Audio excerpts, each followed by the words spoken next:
Hi అండి అందరికీ good morning.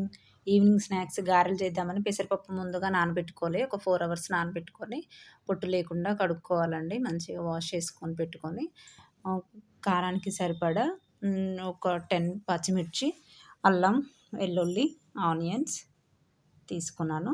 ఇంకా పప్పు కడిగేసి పక్కన పెట్టుకున్నాం కదా, వాటర్ అంతా వెళ్ళిపోయాక మనం కొంచెం కొంచెం మిక్సీలో వేసుకొని మిక్సీ పట్టుకోవాలి. మిక్సీకి వేసాను, మిక్సీ పడుతున్నాను.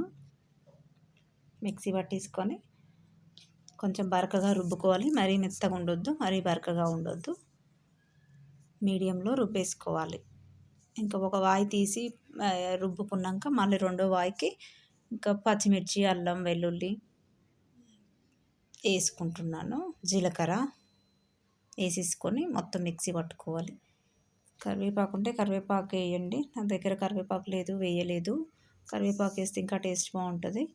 ఇంకా అన్నీ రుబ్బేసుకొని ఒక బౌల్లోకి తీసుకొని అందులో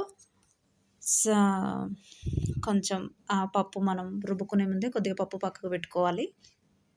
ఆనియన్స్, కొత్తిమీర, సాల్ట్, తగినంత సాల్ట్ వేసుకొని మంచిగా కలిసేటట్టు కలుపుకొని ఆయిల్ వేడి చేసుకోవాలి. ఆయిల్ వేడి చేసుకున్నాక అదిగోండి అలా వేసుకోవాలి. అలా అలా వేసుకోవాలి. చేత్తోనే వేసాను. చిల్లు గారెల్లాగా చిల్లు పెట్టి వేసాను. పెసరపప్పు గారెలు చాలా బాగుంటాయి. తెలంగాణ సైడ్ చాలా బాగా చేస్తారు. ఇదిగోండి ఒక వాయి వేసాను. ఇంకా రెండో వాయికి చిట్టి చిట్టి గారెలు వేస్తున్నాను పిల్లలకి. చిన్నగా వేస్తే చిట్టి గారె, మనం హోల్ పెట్టుకొని పెద్దగా వేసుకుంటే అది చిల్లు గారె.